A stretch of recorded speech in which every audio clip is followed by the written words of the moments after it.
Je m'appelle Nina Ramen. En 3 ans, j'ai emmené mon entreprise de 0 à 1 million d'euros de chiffre d'affaires. Ce que je pensais être difficile sur ce chemin, c'est vendre mon produit, manager des équipes et apprendre la finance. En réalité, ce qui a été difficile, c'est la solitude. Parce que quand on est dirigeante, plus on monte et moins on a le droit de montrer ses doutes. On a une équipe qui compte sur nous, on a des clients à servir et on a des fournisseurs avec qui négocier. Et les seuls endroits que j'ai trouvés où il y avait des personnes comme moi, c'était des boys clubs. Des lieux où il y avait que des hommes qui venaient m'expliquer mon propre travail et qui comprenaient absolument rien à ce que je vivais. Alors depuis 1 an, chaque mois, j'organise des dîners d'entrepreneuses. Je sélectionne 2 entrepreneuses de haut niveau qui viennent chacune avec une problématique. Et pendant une soirée, on s'aide les unes et les autres sur nos business. C'est ce qui m'a permis de prendre les meilleures décisions pour mon business. Alors ce podcast n'est qu'un prétexte pour avoir encore plus de ces conversations. C'est un endroit vulnérable, authentique, où on apprend. Parce qu'on est à la fois des patronnes, des dirigeantes de nos vies professionnelles, mais aussi de nos vies domestiques, et que parfois, on a envie de s'allonger sur le divan. Bienvenue dans le divan des patronnes.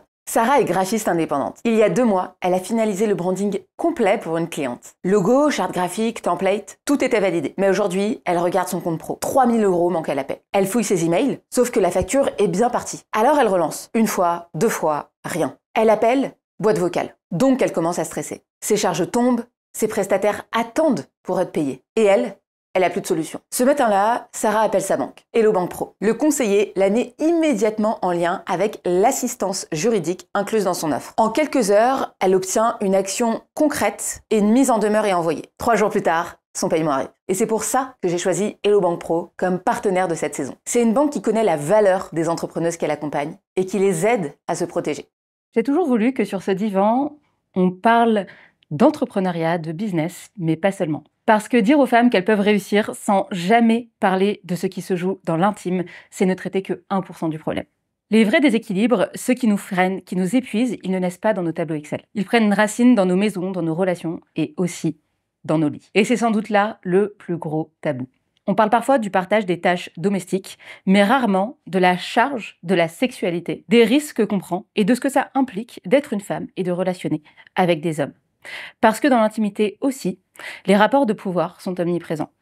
Personnellement, je me suis vraiment confrontée à ces questions quand j'avais à peu près 25 ans, à l'âge où les injonctions deviennent de plus en plus bruyantes. Trouve un mec, fais un enfant, stabilise-toi. Et j'ai commencé à me mettre une pression de fou. Alors j'ai tenté, j'ai téléchargé Tinder. Et là, j'étais pas prête. J'ai découvert un marché brutal, un endroit où les rapports de pouvoir sont constants, où le mépris est normalisé, et encore plus quand tu es une femme racisée. C'est aussi ce que j'ai vu chez beaucoup de mes amis avec le même parcours et la même violence. Ce moment où, face à la peur de rester seule ou simplement l'envie de baiser, certaines d'entre nous finissent par baisser leurs standards, par tolérer des comportements qu'on n'aurait jamais validés avant. Le dating devient alors un terrain miné, le premier chapitre d'une relation déséquilibrée, les prémices de ce qui va plus tard se jouer dans le foyer. Et tout ça, évidemment, ça a un coût. Pas seulement émotionnel, mais aussi en énergie mentale, en disponibilité, en créativité. C'est de l'effort qu'on met pas ailleurs, dans nos projets, dans notre taf, dans ce qu'on aurait pu construire si on n'était pas en train de subir cette pression et parfois ces violences.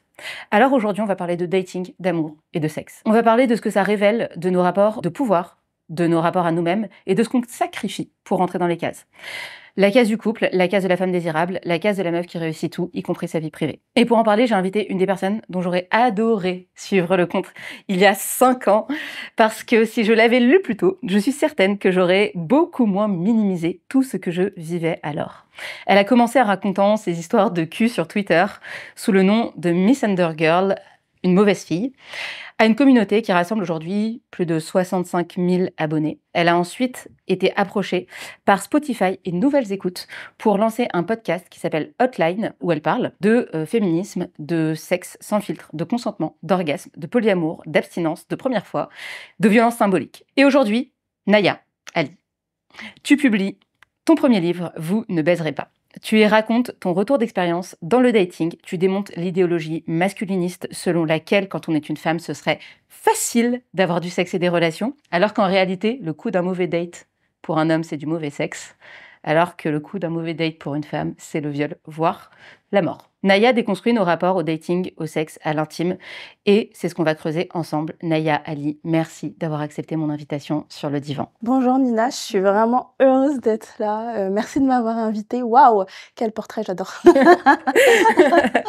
on est comme ça. Bienvenue, trop contente de t'avoir. Et on va directement enchaîner dans le vif du sujet. Dans ton livre, tu racontes vraiment plein de galères liées au dating, notamment sur les applications, et notamment au dating hétéro, la question qui me vient, c'est en fait, est-ce qu'on devrait juste arrêter de fréquenter des hommes? Quand on lit tout ce que tu lis, on se dit, mais avec tout ce qu'on risque, tout ce que ça nous coûte en énergie et en charge, est-ce qu'on devrait pas juste arrêter? Alors, mon livre, il s'appelle Vous ne baiserez pas et du coup, ça envoie quand même un signal, qui dit stop, quoi. Ouais. Moi, c'est mon début. En fait, le livre, ça raconte toute cette soif d'amour que j'ai, de la rupture avec mes parents, et cetera, et cette envie de trouver l'amour là où je l'ai pas trouvé, dans mon enfance, et cetera. Cette envie de me dire: «Il y a quelqu'un qui est fait pour moi quelque part et à qui je vais donner tout ce trop plein d'amour que j'ai en moi», et donc cette découverte à ma vingtaine et cette envie et la réalité, se confronter à la réalité qui sont les hommes dans le dating, et en fait, j'ai appris, à mes dépens que, beaucoup d'entre eux n'avaient pas ce que j'ai moi dans la tête et ces envies-là, et en fait, c'est mon cheminement jusqu'à ne plus baiser alors que j'adore baiser et j'adore aimer. Le fait que je le fais de moins en moins aujourd'hui à la trentaine, et où je trouve ça dommage, mais ce sera jamais mon message et je le mets dans mon livre. Je dirai jamais à une meuf: «Arrête!» Parce que je sais qu'il y a certains discours qui disent aux femmes: «Bah, en fait, restez célibataire puisque, le patriarcat et que les hommes dans le dating sont horribles», ce qui est un fait. Mais moi, je dirais jamais ça à une meuf, surtout à une meuf de 20 ans. Parce que pour moi, ce serait injuste que j'ai parcouru tout ce chemin et que je laisse pas une femme, malgré les violences qu'elle peut vivre, se rendre compte d'elle-même. Et du coup, en fait, ça marcherait même pas en vrai. De dire à quelqu'un, genre: «Bah, stop», la personne, elle va se dire: «Bon, d'accord». Je pense que la solitude, c'est un truc, qu'on peut pas contrôler, ce sentiment de solitude. Je blâmerai jamais les femmes qui essayent et qui se trompent. Moi, je soutiens les femmes, par exemple, quand j'ai des copines qui multiplient les dates alors que c'est toujours catastrophique, je serai jamais là en train de dire, «Bah, en fait, bah, meuf, arrête, tu fais n'importe quoi». Je serai toujours là pour les consoler, mais je comprends pourquoi elles cherchent. Très bien, je comprends très bien. Et justement, quel impact ce parcours a eu dans le dating, comme tu le décris, sur peut-être ce besoin d'amour et ou l'estime de toi? Donc le besoin d'amour tourné vers l'extérieur et l'estime de soi plutôt l'amour de soi-même, le fait d'avoir vécu autant de dating, d'expériences, ça a eu quoi comme impact sur toi? Alors l'impact que ça a eu, bah, des fois des dates, en fait, le dating, tu peux trouver une super personne, mais c'est 1 sur 50, on va dire. Ouais. Et donc, tu passes par quoi? 49 fois où c'est soit pas dangereux, mais juste un peu boring, un peu nul, C'est ou soit tu te confrontes à des violences. J'avais rencontré un mec, par exemple, où tout le date s'était bien passé. Je me suis dit: «Ah, bah, en fait, quelque chose de rafraîchissant». Et même si ça donne pas un couple forever, au moins ce mec est sympa, il a de l'énergie, il est inventif, il est cultivé. Il m'a emmenée dans un bar qu'il adorait, le bar était super, il connaissait les serveurs. Tout le date se passe bien. Il a proposé un bar, c'était bien. Bah ouais, il a proposé un bar, il a fait ce Ouais. et je me suis dit: «C'est hyper cool», et puis on arrive, peut-être il était 23h30, et là, il commence à me dire: «Ben, on va chez moi ou chez toi?» Et moi, je lui dis, je comprends qu'il propose, tu vois? Mais je lui dis: «Bah, je préfère, ne pour cette première fois, rentrer chez moi». Et il m'a regardée et il est juste parti et il m'a bloquée de partout. Et c'était d'une violence. C'était d'une violence parce que, d'un côté, je me suis remerciée en mode, heureusement que je suis pas allée chez lui parce qu'il m'aurait bloquée après, du coup. Et je me suis dit: «Tout ça, c'était de la comédie, du coup, pour arriver à ce moment-là». Et c'est des moments où tu doutes, où tu te dis: «Est-ce que j'ai fait quelque chose de mal?» Alors que clairement, là, c'est évident que c'est de la faute de ce monsieur-là. Mais tu te dis: «Est-ce que je suis nulle? Est-ce que j'ai pas été assez intéressante pour qu'il veuille poursuivre dans d'autres?» Tu commences à te remettre en cause toi-même, C'est ça. ou quand, toi, tu étais dans l'énergie où tu aimais bien plutôt le mec, il te rappelle pas, tu te dis: «Est-ce que j'étais assez jolie? Est-ce que je suis trop grosse, trop maigre, trop noire, pas assez noire?» Tu te tu te poses 1 milliard de questions qui te font douter, et à un moment, tu veux juste arrêter, quoi. Et il y a des périodes où je partais des applis et je me suis dit: «Je peux plus continuer à dépendre du jugement de personnes que je connais pas. C'est pas possible, je peux pas». Et dans les périodes où je partais, ça allait un peu mieux, mais j'avais toujours cette envie de dormir avec quelqu'un, de prendre un petit déj avec quelqu'un, d'avoir quelqu'un, qui, je sais pas, répare ma tringle de rideau quand j'en avais marre de réparer ma tringle de rideau, j'avais besoin de quelqu'un qui m'aide à faire des choses comme ça. Et donc c'est un espèce d'aller-retour où tu y vas et tu repars, tu vas et tu repars. C'est marrant parce que je me reconnais dans cette expérience-là, parce que en fait, c'est comme une blessure que tu vas réouvrir. En fait, chaque Ouais. expérience vient se rajouter à la précédente Ouais. sur, ok, les questions que tu te poses sur toi-même, Ouais. etc. Et ça vient aussi dévaloriser, dégrader les femmes dans leur estime d'elles-mêmes, Ouais. à grande échelle, quelque part. Et quelque part aussi, préparer le fait que derrière la relation, elle va peut-être aussi avoir moins d'estime d'elle-même, donc moins mettre en avant ses besoins. Et tout ça ne sont que les prémices de, après, ce qu'on va aussi obtenir dans les relations. Un jour, tu as dit, les hommes ne sont pas éduqués à développer de l'empathie. Et dans l'histoire que tu racontes, on peut s'imaginer que c'est un manque d'empathie, tu vois, Ouais. ou de projection dans ce que toi, tu pourrais avoir vécu de cette expérience, de ce date. Est-ce que tu penses que les hommes n'ont pas d'empathie? Qu'est-ce qui fait qu'on en est là dans toutes ces relations? Tu as dit 49 sur 50. C'est quoi ton J'ai analyse donné de un ce chiffre. chiffre? Ce n'est pas un chiffre scientifique. Évidemment, c'est pas un chiffre scientifique. Mais ouais, qu'est-ce qui se passe en fait pour qu'on ait ça aujourd'hui? Moi qui parle avec des hommes dans le travail, j'ai pu constater, moi, en tout cas, j'ai ressenti que les hommes avaient beaucoup moins d'empathie que moi. Au début, je trouvais que c'était par rapport à moi, et après, je me suis rendu compte que c'était par rapport aux femmes, généralement. Que les hommes avaient beaucoup moins d'empathie. Parce que pour partir comme ça, par exemple, moi, imaginons, j'étais dans une période où je vais faire que des trucs olé olé, on va dire, et que la personne en face de moi, elle n'est pas dans cette optique, je vais rester gentille jusqu'à la fin, et peut-être lui envoyer un message en disant, je vois que toi, tu cherches du sérieux, c'est pas mon cas, mais c'était très agréable, bye. Mais ce truc de pouvoir se permettre de faire du mal aux autres sans en tirer une sorte de malaise, etc., c'est clairement un manque d'empathie. Et je l'ai reconnu dans beaucoup de comportements d'hommes. Moi, en fait, je fais la relation par rapport à comment ils ont été élevés. Souvent, dans les foyers, on apprend aux femmes à ressentir les choses, à être empathique, à être douce. Il ne faut pas crier. En tout cas, moi, dans mon foyer, c'était ça. Il ne faut pas être trop énervé, trop contredire, etc. Parce que sinon, qui va te marier? Tu vois, c'est beaucoup ça, ressentir les choses, etc. Et aux hommes, on leur passe un peu tout. Il y a cette expression américaine, c'est les garçons resteront toujours des garçons. C'est ça qu'ils disent. Quand les mecs font des bêtises, tu vois, c'est bon, c'est un mec, c'est pas grave. On les engueule pas et surtout, on leur donne tout. Ils ont pas cette charge aussi de devoir tenir un foyer, etc. On la donne beaucoup aux femmes et c'est pour ça que les femmes sont très débrouillardes après et savent prendre des décisions. Alors que dans les comédies romantiques, on nous dit toujours l'inverse. On nous vend des Hugh Grant qui t'emmènent sur un toit d'immeuble et qui te préparent un dîner aux chandelles avec du vin, etc. Aucun mec n'est capable de faire ça dans la vie, puisqu'on leur a jamais appris à prendre des décisions. On a appris ça aux femmes. Du coup, c'est l'inverse de ce que la pop culture nous a vendu. Et du coup, ça passe par l'éducation. Il y a quelques mecs empathiques, mais justement, ces quelques mecs empathiques qui vont bien te traiter, etc. Toutes les femmes se battent pour elles. Je ne sais pas si tu connais l'expression des masculinistes qui dit il y a 80% des femmes pour 20% des hommes, pour dire à quel point les femmes sont difficiles parce qu'elles s'intéressent qu'à 20% des hommes. Mais en vérité, c'est 20% des hommes qui prennent un peu soin d'eux parce que les femmes sont toujours exposées au fait de devoir être belles, etc. Donc en fait, on a une équivalence par rapport à des mecs qui s'en foutent un peu de leur apparence, qui prennent un peu soin d'eux, qui ont un peu une passion, quand tu regardes des photos, on voit, je sais pas, qu'il aime le cinéma. Et quand on va parler avec, qui sont empathiques. Et du coup, ces mecs sont pris très tôt. On les attrape à la vingtaine, on les marie. Et puis quand t'as 30 ans, il en reste plus. Il reste que les pires, tu vois. Et t'as plus rien. C'est exactement ça. Ouais, c'est exactement ça. Et d'ailleurs, c'est un des constats que toi, tu donnes avec ton livre. Tu parles de ce sujet, incel, mascu, qui dit que justement, les femmes sont trop difficiles et ou que le sexe pour elles, c'est facile. C'est de là qu'est né un peu aussi ton constat qui est d'aller à l'encontre de cette idée qui est très répandue, comme quoi les femmes, en fait, il suffirait qu'elles sortent de chez elles pour coucher. Est-ce que tu peux nous expliquer qu'est-ce qui se joue ici pour les personnes qui nous écoutent, qui ne connaissent pas forcément tous les tenants et les aboutissants de la pensée masculiniste? Surtout, en quoi c'est problématique pour nous les femmes, en fait, ce genre de pensée? Alors, ouais, c'est un truc qui est très vendu par les masculinistes, que c'est beaucoup plus facile pour les femmes, le dating, le sexe, l'amour, parce que les femmes, même les plus, selon eux, c'est leur terme, même les plus moches, ont accès au sexe. Si elles vont sur Tinder, elles peuvent baiser le soir même, etc. Ce qui est, selon moi, pas faux. C'est-à-dire que moi, si je me mets sur Tinder, je pense que j'ai un plan cul demain. Vraiment, sincèrement.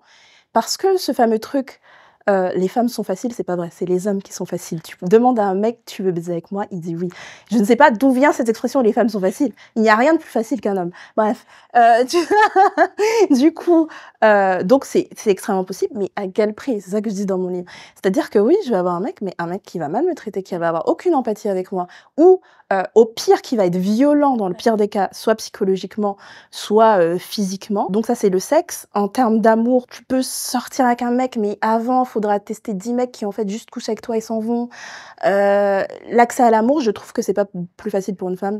Moi, je trouve que c'est l'inverse. Quand t'es un mec qui a un peu de jugeote et qui est intéressant, tu peux trouver une meuf hyper facilement, selon moi. Ce qui n'est pas le cas pour les meufs, parce que, selon moi, pour les meufs, il y en a un tas de meufs qui sont plutôt jolies et qui ont développé des centres d'intérêt, qui sont dans l'empathie.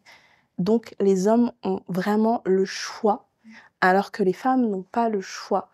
Et donc, oui, je peux baiser demain, mais à quel prix je baise? Et avec du mauvais sexe potentiellement, puisque quand on développe pas l'empathie, potentiellement on développe pas la capacité à faire Bah du oui, bon en sexe plus, aussi. mauvais coup avec le... Donc, j'ai préféré ne plus m'y risquer, personnellement. Tu dis que les hommes devraient payer tous les dates. Pourquoi tu dis ça? Comment tu l'as dit, on dirait vraiment, je suis la reine de Saba. Les hommes devraient payer tous les dates. Non mais on est là. Moi, personnellement, je milite pour que les femmes soient des... Moi, je suis pour le fait de payer l'addition. Et quand je l'ai dit à des copines féministes, elles se sont outrées. En mode, bah non, je paye, l'indépendance fait que... Je comprends. En fait, je comprends la démarche de se dire, si on veut l'égalité, on paye nos propres trucs. Mais il y a plusieurs choses qui vont pas avec ce discours, selon moi. C'est-à-dire qu'on n'est pas à égalité. En fait, tu me dis, si égalité égale, on partage l'addition. En fait, si j'avais pas peur dans la rue, si on m'harcelait pas dans la rue, si on était payé pareil, s'il y avait pas tout ce truc... Tu n'avais pas besoin de dépenser des milliers en maquillage pour Ouais. venir à ton date, Voilà. machin. Si on était vraiment égaux, bien sûr que je ferais 50-50, puisque pourquoi le mec paierait, selon moi. Et c'est pas le cas. On est dans un monde où les choses sont inégales pour les hommes et les femmes, et surtout, le prix du dating, économiquement parlant, il n'est pas pareil pour les hommes et les femmes. Les femmes dépensent énormément d'argent pour paraître séduisantes dans la société, d'un point de vue général et global, et aussi pour le dating. C'est-à-dire que pour le dating, un mec, il va se brosser les dents, se laver le visage, mettre un pantalon et sortir de chez lui. Il rentre à 2h du matin, il a aucun Uber à prendre, il marche dans la rue tranquillement.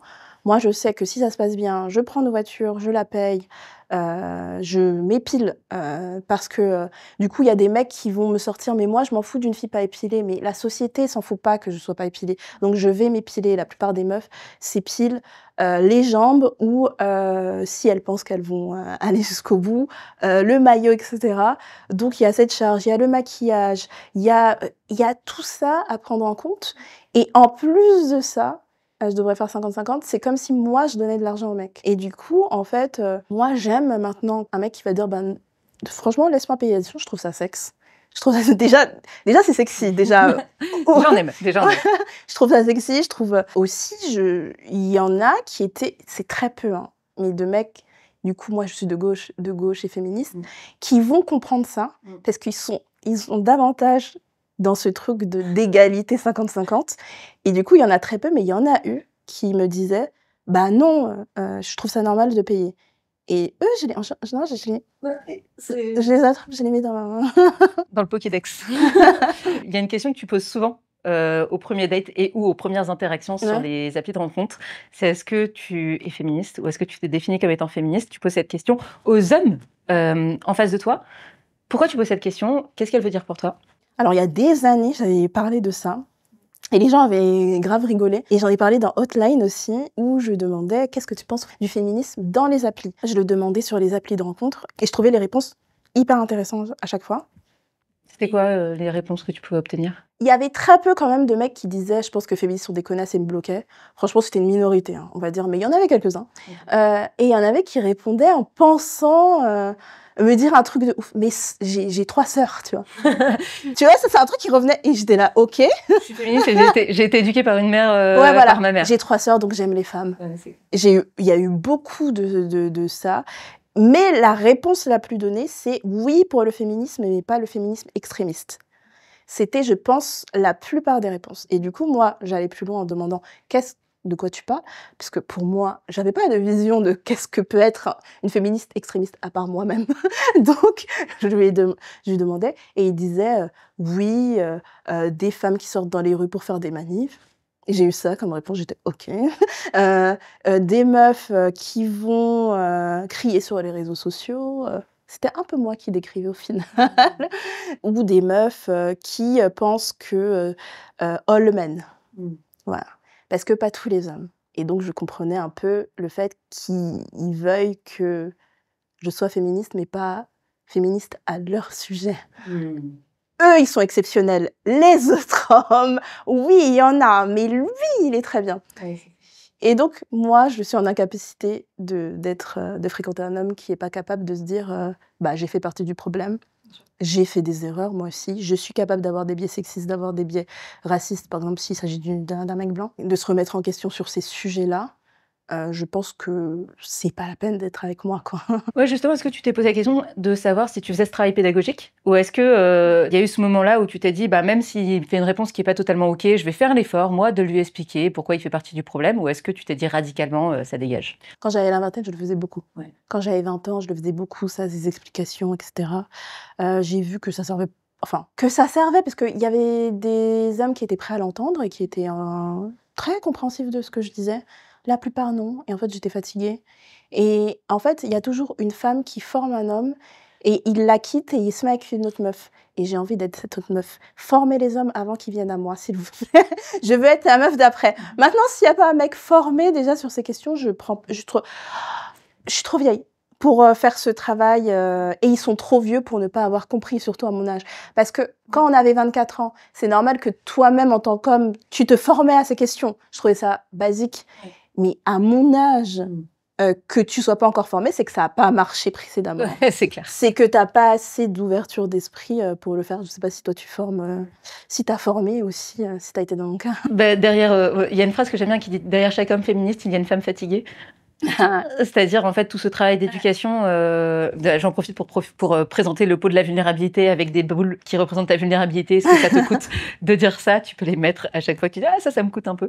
Et là, je vais dire un truc qui me coûte un peu. Enfin, moi, j'ai fait énormément d'efforts de formation des mecs pour les éduquer à ce que c'est que le féminisme. Et même encore aujourd'hui, au-delà du dating, tu sais, moi, je publie du contenu notamment sur LinkedIn, donc un écosystème qui est quand même très patriarcal, puisque très ancré dans le capitalisme et dans, en fait, le monde du travail. Il y a beaucoup tous les hommes sont pas comme ça. Je suis très première ligne par rapport au contenu qui est créé sur LinkedIn, qui est quand même beaucoup plus dilué que celui qui est sur Twitter, Instagram et tout.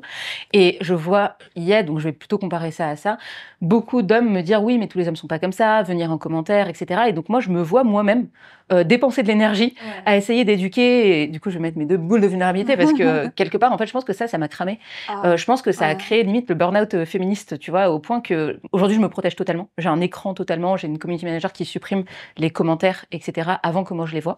Donc déjà, je me protège de ça. Et deuxièmement, ça m'a cramé de devoir éduquer, de me rendre compte qu'en fait, il y avait toujours, la mer était toujours plus grande, il y avait toujours plus en plus de choses, toujours plus de... Voilà. Donc moi, ça m'a parfois aussi découragée de parler de ces sujets. Et donc à l'échelle, donc là je parle à l'échelle de la création de contenu, mais c'est valable à l'échelle du dating. C'est que en fait ça m'a cramé quoi, de me dire que j'allais faire beaucoup d'efforts. Et surtout aussi, j'étais quand même pas mal attirée par des énormes masculins aussi, hein. Parce que qu'est-ce qui t'attirait chez eux? Parce qu'en fait, je pense que la société m'a aussi conditionnée à désirer certains comportements toxiques masculins, dégradants, dévalorisants. On parlait en off de désirer la violence, tu vois. Le livre de Chloé Thibault. Ouais, exactement. Désirer la violence, exactement. Le livre de Chloé Thibault. Et aussi désirer des pratiques, y compris au lit, mais désirer d'être, entre guillemets, maltraité. Moi, j'ai lu Twilight, hein, tu vois. Twilight, c'est quand même l'archétype du mec qui va venir te dominer, te dire quoi faire. Je pense que la pop culture m'a beaucoup induite à désirer ça. Je vais remettre de la vulnérabilité parce que, franchement, dire que j'étais attirée par des énormes masculins, c'est quand même un délire que j'ai jamais dit par ailleurs dans ce podcast. Et donc, voilà. Donc, en fait, je me suis retrouvée dans des schémas de relations où je me disais toujours que je me sentais hyper dévalorisée et en plus ça marchait pas. Et à un moment j'ai remis en question, je me dis ok, c'est quoi le framework commun à tout ça? À l'époque je n'étais pas politisée et j'ai commencé à interroger aussi les dynamiques de qu'est-ce qui se joue au travers de mes relations sentimentales, qu'est-ce qui se joue pour que je me sente toujours nulle, toujours moins bien, toujours pas assez, que je mette autant d'énergie dans cette relation. Et au fur et à mesure, c'est au même moment où j'ai avorté. Et aussi pareil, ça m'a vachement questionnée parce que j'étais dans un pays où l'avortement était interdit. Et donc du coup je me dis waouh, ça existe encore. Donc tout ça est arrivé au même moment et de fil en aiguille, j'ai commencé à tirer le fil et c'est là où ça m'a ouvert la porte au féminisme et où j'ai commencé à comprendre que j'étais dans un monde, dans une société qui me faisait aussi désirer des choses qui n'étaient pas forcément bonnes pour moi. Et là, j'ai commencé à déconstruire et juste après, j'ai rencontré le père de mon fils. Donc, tu vois, qui lui est assez... bon, ça reste quand même... voilà, un mec blanc dans une société patriarcale, donc il y a plein de choses sur lesquelles je fais quand même du taf de lui faire comprendre ma réalité, mais disons qu'il y a quand même aussi un moment où j'ai basculé, où je me suis dit, dans ce qui se joue dans mes relations, il y a probablement moi qui désire aussi des choses qui sont pas les bonnes, et déconstruire tout ça m'a aidé énormément. J'ai eu plusieurs copines qui m'ont dit la même chose. Moi, ça n'a jamais été le cas. C'est-à-dire que ce truc de chercher son père, c'est un peu vrai, parce que j'ai un père extrêmement gentil, et très sensible, et très empathique. Et je pense que j'ai toujours cherché ce genre de profil-là. Je suis tombée une fois sur un mec qui était genre toxique as fuck, et je comprenais rien. C'est là où j'ai vu cette mécanique, tu vois, du gars hyper toxique. Mais sinon, vraiment, dès qu'il y a un mec qui est adorable, je suis genre là, je suis amoureuse. Et ça, j'ai toujours été comme ça. Golden Retriever. Je suis assez d'accord avec toi. Et je me dis que, tu vois, le fait de désirer ça, c'est aussi hérité de comment notre père ou les hommes de notre entourage nous ont traités, tu vois. Et autre chose que je voulais dire, c'est que par contre, maintenant, je fais plus l'effort d'éduquer, quoi. Et d'ailleurs, pour être dans mon... Alors, j'ai plus de dating, parce que je suis dans un couple monogame, etc. Tu le dis, monogame, on dirait que ça te... Enfin, non, on dirait que ça me saoule. Non, mais j'ai trouvé l'amour, c'est chiant, hein, franchement. Non, je suis dans une relation monogame, hétérosexuelle, avec un enfant, voilà, somme toute assez classique. Et donc, dans ce schéma-là, je suis pas confrontée au dating. En revanche, je suis confrontée à des interactions sociales avec des hommes régulièrement, notamment dans le monde du travail. Et il est vrai que je fais un filtre très clair pour les personnes avec qui je vais entretenir des relations même amicales. Sur, ok, en fait, le deal, c'est si je dois être ton ami, je t'éduque pas, quoi. Je suis pas là pour t'éduquer, et notamment, j'ai des seuls copains que j'ai sont des hommes avec qui je m'interdis de les éduquer et où je leur envoie des livres et il faut qu'ils les lisent, quoi, quand c'est le cas. Donc, même au-delà des relations de dating, je dirais que cet aspect faire comprendre ce qu'on vit et ou les enjeux qu'on a, y compris auprès de nos amis, est un enjeu de toute relation, pas forcément que celle du dating. Et aujourd'hui, sur ça, je m'astreins à quand même beaucoup de cadres, et si ça rentre pas et que je dois t'expliquer ce que c'est que le féminisme et que tous les hommes sont pas comme ça, etc., c'est bon, ça dégage, quoi. Mais je te comprends tout à fait, parce que tu vois cette expression de genre la meuf chiante en soirée, etc. Ce que j'étais avant, qui n'est pas vrai, parce que c'est pas une meuf chiante, c'est une meuf où quand elle entend des trucs, elle réagit par rapport à ça. Moi, j'entends des trucs maintenant, je quitte le groupe, la conversation, je vais dans un autre groupe, s'il y a par exemple d'autres groupes, etc., où je suis là genre, ah ok. Et je dis plus rien, parce que je ne veux plus dépenser ma santé à faire ça. Ouais, c'est du travail, en fait. C'est du travail, c'est de l'énergie. Et puis, à la limite, tu vois, je crée du contenu. Donc, tu sais quoi, va t'éduquer. Il y a des nanas incroyables. Vas-y, il y a Internet, bienvenue. Ou bien, je dis, achète mon livre. Ouais, c'est clair. Toi, t'as écrit un bouquin maintenant. Et d'ailleurs, c'est ce qu'on appelle le litmus test, tu sais, c'est le fait de poser une question qui est très polarisante, très clivante, pour se dire, elle est tellement polarisante, cette question, que je vais savoir s'il y a des gens qui sont pour ou qui sont contre. Et du coup, polariser pour être entouré que de personnes qui sont un bain tiède. Moi, j'adore parler du bain tiède dans mes relations personnelles. C'est-à-dire des gens qui ont des croyances, des connaissances, qui sont dans un bain tiède. C'est-à-dire, je me bats tellement déjà sur les réseaux sociaux pour que dans mon entourage, en fait, je sois entourée de personnes avec qui ce soit beaucoup plus facile, beaucoup plus simple, et j'ai pas à créer des argumentaires, voilà, comme je peux le faire, et c'est mon métier accessoirement. Et donc, mon litmus test à moi, donc toi, c'était est-ce que t'es féministe ou pas? Moi, c'était tu penses quoi d'Aya Nakamura? Ah, j'en ai parlé dans Hotline, ça. Ah ouais? Parce que tu t'as pas écouté l'épisode? Non, j'ai pas écouté l'épisode, mais c'est possible que, en fait, ça ait tourné. C'est possible que ça ait tourné, que je l'ai vu passer, parce que tu sais, moi, dans ma vie, je consomme tellement de contenu que parfois, tu sais, des trucs, tu dis, ah là là, c'est trop bien, cette truc-là, tu l'intègres dans ta tête. Mais si c'était. J'en ai parlé il y a des années, et j'en ai parlé récemment dans une BD que j'écris. Ah, génial. Pour Internet. Et où je parle de racisme. Ah, peut-être que je l'ai croisé sur Internet un jour et que c'est rentré dans ma tête. Et c'est une question qui est pour moi, genre, ça en dit tellement sur la personne. Ah ouais, ça dit tout. Ça dit tout, à la fois sur le sexisme, sur la misogynie, sur l'empathie, sur la condescendance. Parce que un mec qui va répondre « Ah bah j'écoute pas sa musique, mais voilà, elle est populaire, voilà. » En général, voilà, une réponse basique comme ça, c'est bien et tout. Et si t'as un mec qui s'énerve quand tu lui poses cette question, genre en mode « Elle est vulgaire, allez, je déteste, les jeunes écoutent cette musique, il faut partir. » Je ne comprends pas. Et il y a un autre truc, je connais un créateur de contenu qui a l'opposé du spectre politique, et lui, pour lui, c'est qu'est-ce que tu penses d'Elon Musk? Ah, Et donc, tu vois, pour lui, Ah ouais. c'est quelque chose de favorable quand la personne Quel dit enfer. qu'elle adore Elon Musk, tu vois. Alors, c'était un peu avant qu'il fasse un salut nazi, hein, on va le dire, Ouais. mais c'était avant ça. Mais quand même, tu vois, ça en dit beaucoup sur comment les gens se positionnent. Et lui, son litmus texte, l'équivalent, le miroir, c'était pas Yana C'est Nakamura, fou, c'était ouais. Elon Musk. Donc, posez-vous la question pour celles qui nous écoutent, quel est votre litmus test? Quelle personne, quelle question est suffisamment polarisante pour représenter finalement ce en quoi tu crois? Et ça, je trouve que c'est valable aussi d'ailleurs à l'échelle du couple, à l'échelle des amis, et à l'échelle des personnes que tu recrutes Ouais. aussi accessoirement dans ta boîte qui sont dans un système de valeurs qui répond au même, peut-être que le tien, voilà. Je te propose qu'on enchaîne. La majorité des gens disent que le dating, les histoires de cul, les relations, même parfois amicales, personnelles, doivent rester en dehors de la sphère publique et encore plus en dehors de la sphère professionnelle. Toi, tu as raconté pendant très longtemps sur ton compte Twitter Mauvaise Fille, j'en parlais en intro, tes histoires au lit que tu vivais. Pourquoi tu as choisi de faire ça à l'origine? Alors, au départ, je pensais pas que ça allait avoir l'impact que ça a. Ouais. J'étais juste en dépression.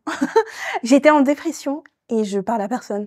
Et je me suis dit, il faut que je me trouve une activité. J'ai ouvert un compte secret. Il y avait personne dessus. Oui. Et j'ai commencé à raconter mes petites histoires. Ben voilà, j'ai eu un date. Je me suis dit, il va y avoir 50 personnes qui vont s'abonner et ça va rester là. Mais vraiment, j'en étais persuadée.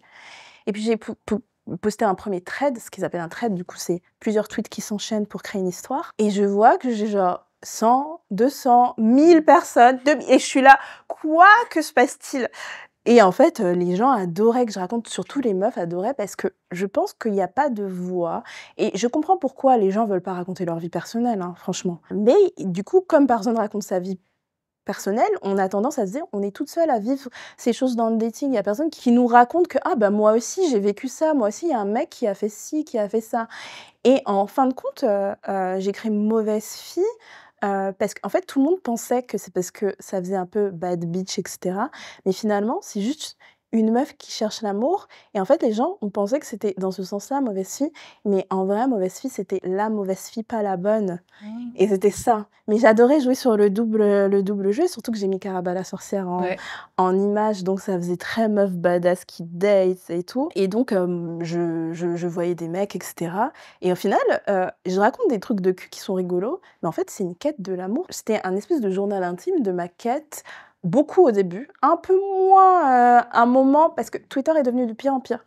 C'est-à-dire que je trouve ça fou de le dire maintenant, mais avant, quand je postais mes histoires de date où je parlais de cul, de coucherie, j'avais peut-être un commentaire négatif d'un vieux mec qui disait ouais, t'as pas honte.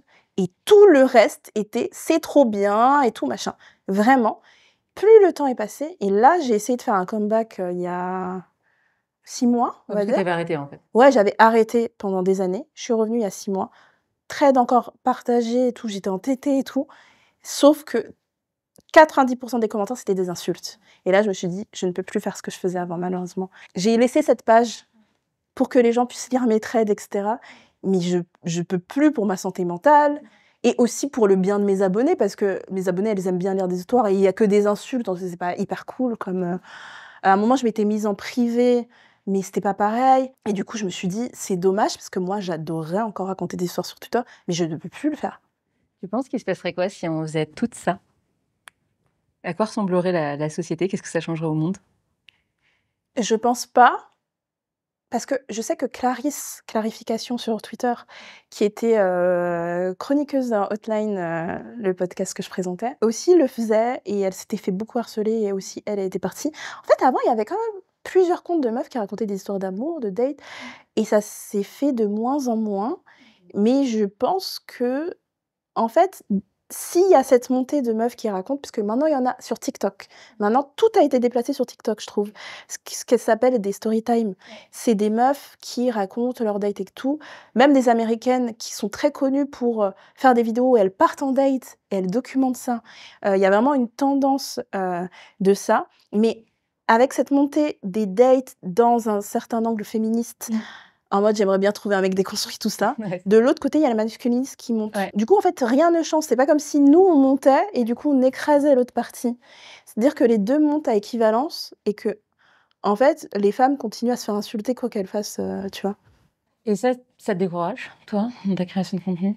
Moi, en fait, il faut savoir... Allez, c'est ma première. Naya met sa première boule de vulnérabilité. j'ai arrêté de consommer du contenu féministe. Ok. J'ai arrêté. J'ai arrêté. Je consomme du contenu rigolo de féministes, des meufs qui sont clairement de gauche féministes, mais elles sont plus dans un ton léger, on va dire. Elles ont un sujet spécifique, je sais pas, l'écologie, le dating, le machin. Ça, oui, des trucs un peu rigolos. Mais les contenus, genre, énervés, c'est pas que je les aime pas, je les adore. Et je trouve que c'est des gens qui font un travail incroyable et nécessaire. Sauf que je ne peux plus. Ma santé mentale ne peut plus. J'ai muté tout le monde, même des gens que j'adore. J'ouvre mon Instagram maintenant, il y a que des chiots, des Ouais, c'est vidéos, pareil. des vidéos d'oiseaux, des vidéos de... tu vois. Il y a que ça. À quel moment t'as basculé? Je pense que... allez, Encore une boule de vulnérabilité. c'est quand que j'ai eu mon diagnostic d'autisme, je pense que... en fait, il y avait des trucs qui lançaient mes crises. Et des fois, c'est pas des choses directes. C'est-à-dire qu'il y a un truc direct, je sais pas, par exemple, moi je suis très trigger par le bruit, et il y a un bruit qui va... Mais en fait, juste avant, j'ai consommé un contenu qui était aussi... Et tout va s'accumuler. Et en fait, l'accumulation de mauvaises nouvelles aussi, des gens qui parlent que de choses qui vont mal et tout, parce que c'est nécessaire. Et en fait, à la fin de la journée, je me retrouvais, mais vraiment, à être en boule dans mon lit. Et en fait, en parlant avec ma psy, elle m'a dit, qui est une féministe aussi, et elle m'a dit, c'est très bien hein, de consommer et de se mettre, mais est-ce que vous avez pensé à cesser? Et j'étais là, quoi? Arrêtez de regarder du contenu féministe. Elle m'a dit, vous devriez essayer. Ça a été libérateur. Ouais. Mais vraiment. Pour les personnes qui nous écoutent, pour faire le lien avec ton diagnostic de l'autisme, c'est en fait ce que tu décris, c'est un des traits de l'autisme, c'est avoir beaucoup de déclencheurs sur l'injustice. Ouais. C'est-à-dire qu'il y a des gens qui vont pas aimer les choses injustes, mais les personnes qui sont autistes, en fait, ça leur fait mal au ventre. C'est un énorme déclencheur. Tous les déclencheurs mis bout à bout. Alors moi aussi, pareil, je vais venir rajouter, pareil, diagnostic de l'autisme aussi.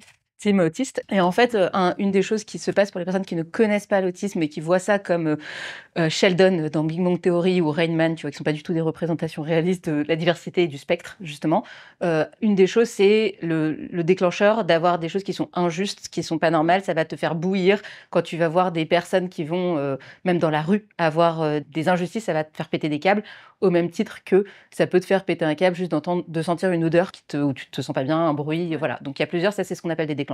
Et le problème, c'est quand tu as trop de déclencheurs, ça déclenche une crise autistique qui est soit tu te roules en boule dans ton lit, soit tu pètes un câble et tu hurles de la colère. Donc c'est la différence shutdown, meltdown. Et donc toi, en fait, le fait d'avoir connu ça et découvert ça, ça t'a permis de comprendre ce que tu vivais. Et je te fais le miroir de ça, pareil, vulnérabilité. Mais moi, je me suis ouvert un compte perso.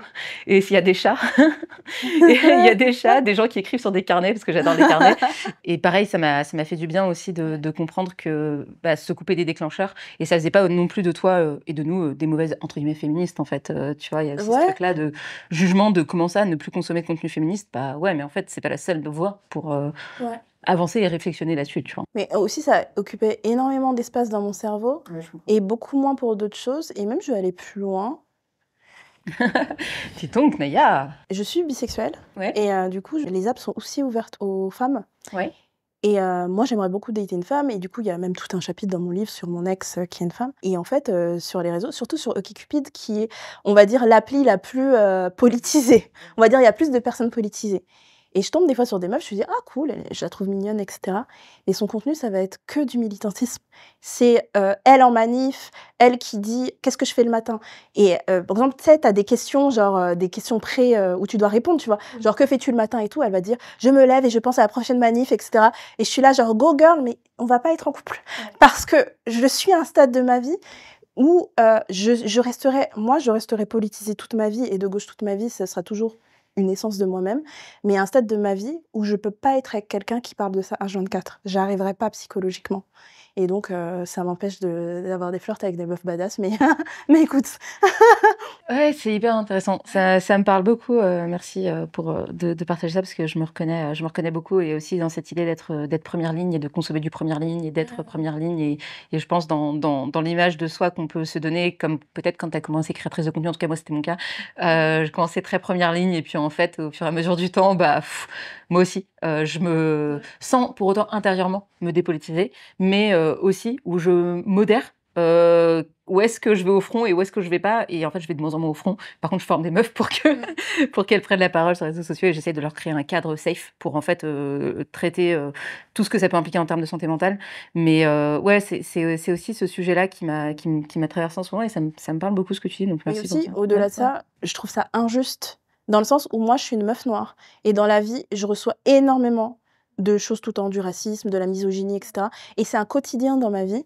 Et je me dis qu'en plus, je dois me charger de tout le temps m'instruire, de tout le temps. Et en fait, c'est tellement une part de ma vie, la politique qu'on me renvoie sans que je le demande, que en fait, le reste du temps, j'ai envie de laisser mon esprit à autre chose. Et il y a un livre qui s'appelle Le racisme est un problème de blanc. Et où c'est une meuf noire, il me semble, qui dit ça devrait être les hommes blancs qui s'intéressent à ces questions et qui consomment du contenu féministe et qui sont militants. Parce que nous, on souffre déjà. Et donc, voilà. Mais d'ailleurs, la vocation de ces comptes, c'est d'ailleurs, d'abord, c'est la question que je me suis posée en créant du contenu. Je me dis, ok, Nina, tu crées du contenu militant radical sur ce sujet, en tout cas dans la température du pain dans laquelle j'évolue sur LinkedIn, mais il est consommé que par des meufs qui sont déjà d'accord avec toi, alors que la vocation de ce que tu fais, c'est justement en fait d'essayer d'aller déconstruire un certain écosystème, mais en fait les gens que ça devrait toucher, que ça devrait intéresser, c'est-à-dire le haut de la pyramide des codir, en fait ils s'en foutent, ils disent pas. Et limite, tu vois, donc en fait, tu crées aussi du contenu en espérant faire changer les choses, alors c'est déjà pas mal de créer des communautés, de fédérer, mais tu vas juste parler à des gens qui sont déjà d'accord avec toi. Et donc moi, c'est aussi une question que je me suis posée pour aller dans ce même sens. Justement, sur un autre sujet qui est assez lié, tu crées du contenu. Tu as commencé à créer du contenu en racontant des histoires, de manière générale. Et tu dis que, en fait, au final, c'est ce que tu aimes, c'est ton métier, c'est de raconter des histoires. Est-ce que tu es d'accord avec ça? J'adore. Moi, je pense que je suis une conteuse à la base. C'est ça. Avant toute autre chose. Avant, parce que moi, j'ai plusieurs casquettes. Je suis créatrice de contenu, je suis autrice, j'ai été journaliste pendant 12 ans. Avant tout, je pense que je suis une conteuse. Et c'est pour ça que j'ai cessé le journalisme et que je suis en train de me former au scénarisme et pour raconter des histoires, parce que j'ai toujours adoré raconter des histoires. Et je pense que c'est pour ça que les gens me suivaient. Et je pense que c'est pour ça aussi que mes vidéos qui marchent le plus, c'est moi qui raconte des histoires de date. Parce que je pense que je raconte bien, je sais comment se déroule une histoire, faire des suspens, etc. Donc ouais, j'adore raconter des histoires aux gens. Tu as déjà raconté d'autres types d'histoires? Tu parles de dating, là, est-ce qu'il y a dans ton contenu d'autres types d'histoires et tu t'es rendu compte que même sur d'autres sujets, ça te plaisait, ça plaisait? Je raconte beaucoup, des histoires qui me concernent par rapport à l'enfance, par rapport, aux parents toxiques, au fait que j'ai, coupé contact avec mes parents. Ce genre d'histoire-là, mais même les séries que j'écris, c'est un rapport avec le dating, parce que moi, c'est quelque chose qui me passionne. L'amour, en fait, moi, je pense que je suis née pour aimer et c'est un truc qui est un peu en contradiction aussi avec ce que je dis des fois, c'est que je dis: «J'aime pas les gens». Parce que je trouve que les gens sont très violents. Surtout maintenant que je sais que je suis autiste, je trouve que les gens sont it's a lot. Pour moi, j'ai beaucoup besoin de m'isoler, et cetera. Donc il y a cette contradiction entre le fait que je dis: «Ah, moi, j'aime pas les gens» et le fait que je me dis: l'amour, c'est au-dessus de tout». Mais je crois que je suis à la recherche, au final, d'une personne qui va me comprendre et on va être tous les 2, on va détester les gens ensemble. Je pense que c'est ça c'est ça mon but. C'est quoi une bonne histoire? Elle est composée de quoi? Selon moi, franchement, une bonne histoire peut être différente pour beaucoup. Tu demandes à un mec: «C'est quoi une bonne histoire?» Elle va pas te dire la même chose qu'une meuf. Mais pour moi, une bonne histoire, c'est une quête et une résolution ou non de cette quête. Et est-ce que c'était ce que le personnage principal voulait au début, ce qu'il allait réussir à accomplir? C'est une question, c'est: «Que veux-tu?» et la fin: «As-tu eu ce que tu veux?» et je pense que c'est le bon déroulement et c'est pour ça que mes dates, c'est: je veux dater un mec, donc je veux trouver l'amour. Est-ce que j'ai eu ce que je veux? Généralement, c'est non, malheureusement. Mais ça passe par plusieurs étapes. Par exemple, je raconte, une vidéo où je dis, je suis allée dater un mec, il m'a demandé mon body count, en plein date et donc voilà, c'est des petites épreuves pour arriver à ton but. Mais moi, j'ai une plus grosse quête, c'est celle de trouver l'amour et des fois, il y a des abonnés qui me laissent des commentaires adorables qui me disent: «Je continuerai toujours à être derrière toi tant que tu auras pas trouvé l'amour» et je me dis: «Le jour où j'aurai trouvé l'amour, j'aurai plus d'abonnés» C'est ça. et ma psy m'a dit un truc super intéressant, elle m'a dit: «Est-ce que vous voulez vraiment trouver l'amour? Parce qu'après, qu'est-ce qui va se passer pour, tout ce que vous faites sur internet?» et j'ai dit: «Là, arrêtez, stop, ne me posez pas. Ouh, je mets 2 boules. Stop, stop!» Parce que finalement, c'est vrai, j'ai commencé enfin, après j'ai un taf de journaliste où je parlais de pop culture, de plein de trucs, tu vois? Mais j'ai eu mes abonnés en commençant avec Mauvaise Fille. C'est une quête toujours qui va plus loin, etc. Je mets vraiment ce parallèle avec Lena Situation, tu sais, qui en fait avait cette espèce de quête de se dire qu'il raconte beaucoup d'histoires en storytelling. Voilà, moi, j'aime bien la créatrice de contenu qu'elle est. J'adore Et Lena tu Situation. vois, voilà, je l'aime énormément. Et je trouve que c'est hyper intéressant parce qu'elle raconte ses histoires. Elle était dans la quête de je suis une outsideuse et je veux rentrer dans le milieu de la mode. Et là, la nana, elle était invitée au Met Gala, tu vois. Et je trouve que malgré le fait qu'elle ait aujourd'hui la place d'une des seules influenceuses françaises invitées au Met Gala, donc on peut imaginer qu'elle est top of the top, tu vois, mais qu'elle a quand même réussi à garder ce lien de proximité et de continuer cette quête en la réécrivant de je vous amène, ok, je suis au sommet, je vous emmène dans la quête et dans la suite, tu vois. Et une personne qui m'inspire aussi beaucoup là-dedans, c'est vraiment Léna. Et parce que je pense que dans la création de contenu, je me suis posé cette question de me dire, bah oui, ok, ma quête, c'était construire une communauté, prendre la parole, moi c'était dur pour moi, etc. J'étais dyslexique et tout. Bah maintenant, c'est bon, Nina. En fait, t'as 200 000 abonnés, c'est bon, tu vas pas nous dire que ta quête, c'est encore ça. C'est bon, c'est faux, tu vois. Et du coup, bah, qu'est-ce qu'on raconte après et je trouve que Léna l'a bien fait. En tout cas, moi, j'essaie de m'inspirer de ça. Donc voilà, peut-être que tu nous raconteras les coulisses de tes relations. Bah moi, en fait, je pense... la quête qui continue dans la quête, tu vois. Je pense au fait que, imaginons, je trouve une personne avec qui je suis, j'aimerais bien raconter mon quotidien de qu'est-ce qu'une meuf qui a finalement trouvé l'amour alors qu'elle cherchait l'amour. J'aimerais bien que ce soit un personnage de mes vidéos. Si il ou elle est pas timide pour se montrer dans mes vidéos, j'adorerais faire des vidéos de couple. Mais vraiment, tu sais, les couples que tu as envie de baffer parce qu'ils s'aiment quand tu les vois sur TikTok, c'est moi, j'ai envie de faire ça. On va arriver tranquillement à la fin de cette Ouais. interview. J'ai encore 2 questions à te poser. La première, c'est, tu le dis toi-même, tu te définis comme une femme noire issue de milieu populaire, qui a grandi dans le 95 et tu vis aujourd'hui à Paris, tu es journaliste, une certaine forme de réussite qu'on pourrait associer du fait que tu aies de la visibilité, que tu écris un super livre. On voit beaucoup sur les réseaux sociaux des personnes qui parlent de rien et disent bah voilà, en fait moi j'y suis arrivée, regarde, je partais de rien et maintenant et les réseaux sociaux deviennent en fait un outil de propagation de la méritocratie en mode ok j'ai commencé nanana nanana et maintenant regarde où j'en suis et regarde tout ce que j'ai. Et les réseaux sociaux sont encore plus un outil de propagation de la méritocratie. De ton côté, toi, tu le dis ouvertement, la méritocratie, malgré mon parcours, je n'y crois pas. Est-ce que tu peux nous expliquer pourquoi ?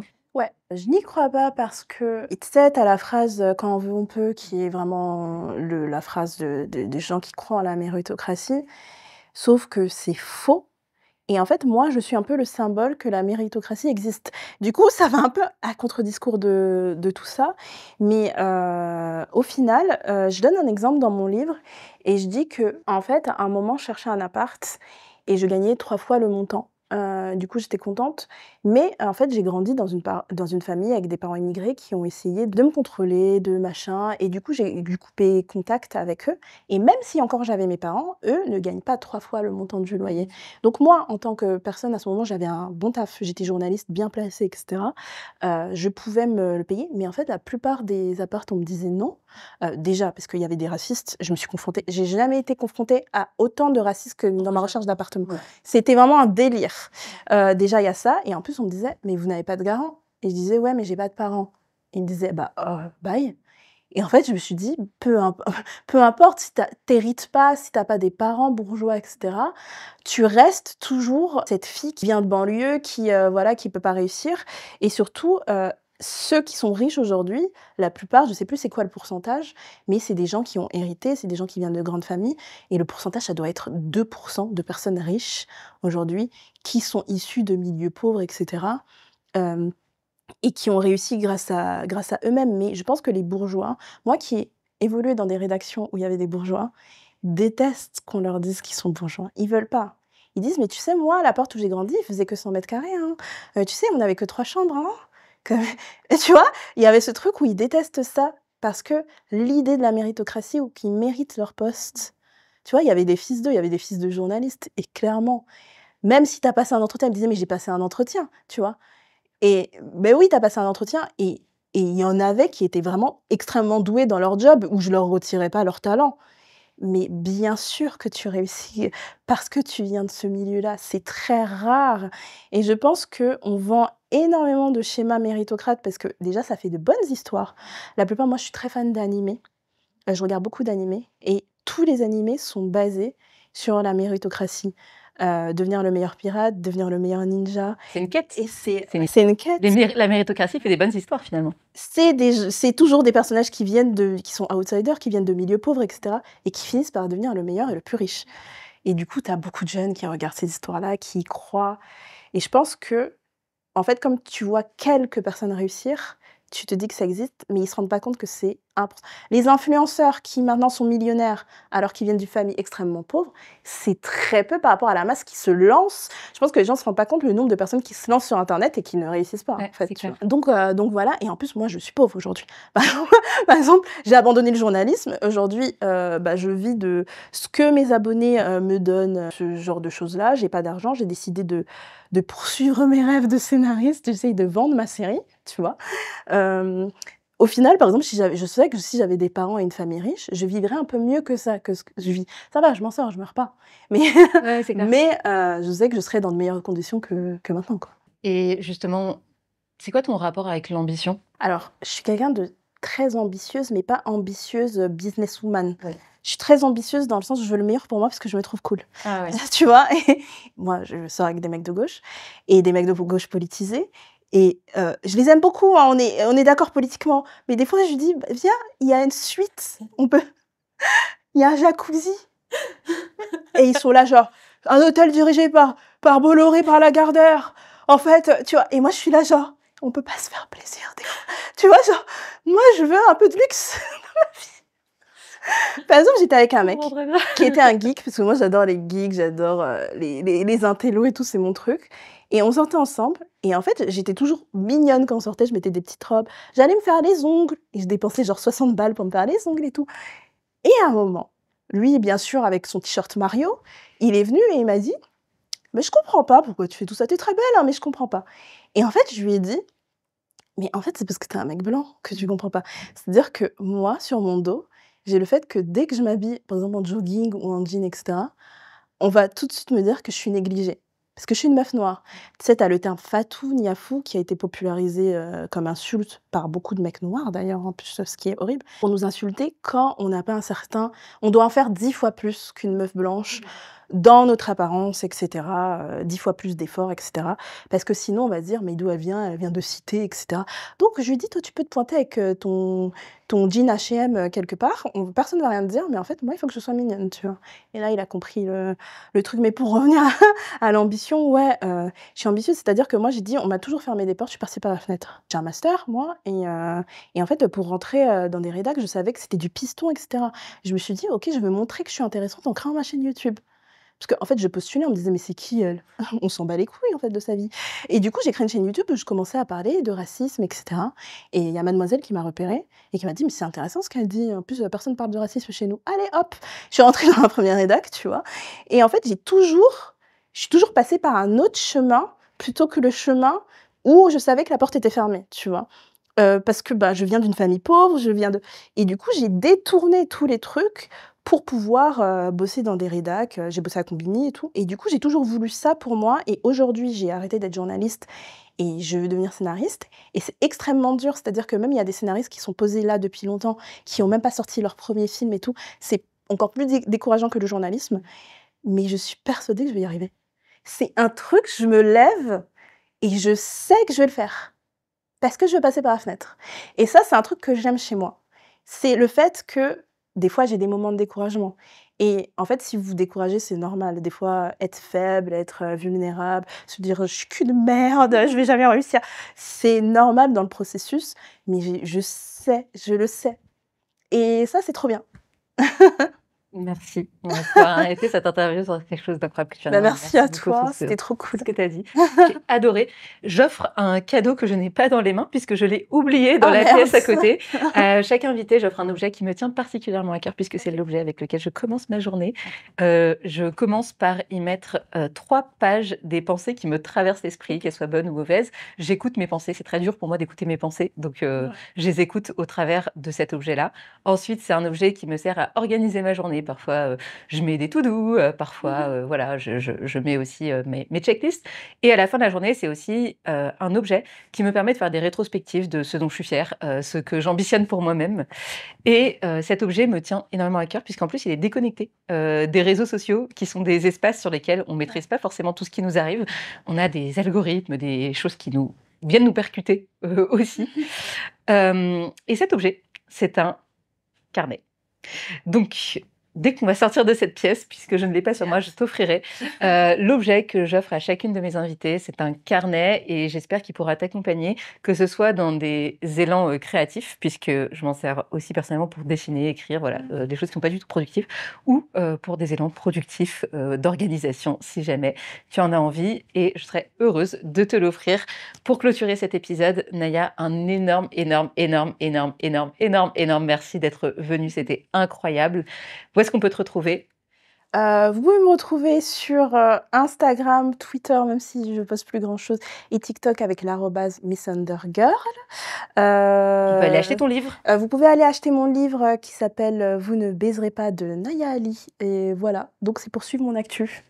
Merci beaucoup, Naya. Merci à toi, c'était un honneur. J'avais un peu peur de venir et les boules de vulnérabilité me guettaient, mais au final, c'était genre super et je suis très très heureuse. Merci à toi. De notre côté, on se retrouve dans le prochain épisode du Divan des Patronnes. Vous allez retrouver les liens dont Naya a parlé. Vous allez tout retrouver en description, y compris la newsletter qui vous permet d'avoir les actus, les prochains épisodes. Et surtout, si vous voulez promouvoir ce podcast, le faire connaître à des personnes autour de vous et partagez-le. Mettez 5 étoiles, mettez un commentaire, ça fait toujours plaisir. Et de mon côté, je vous dis à la prochaine fois sur le Divan des Patronnes. Bye.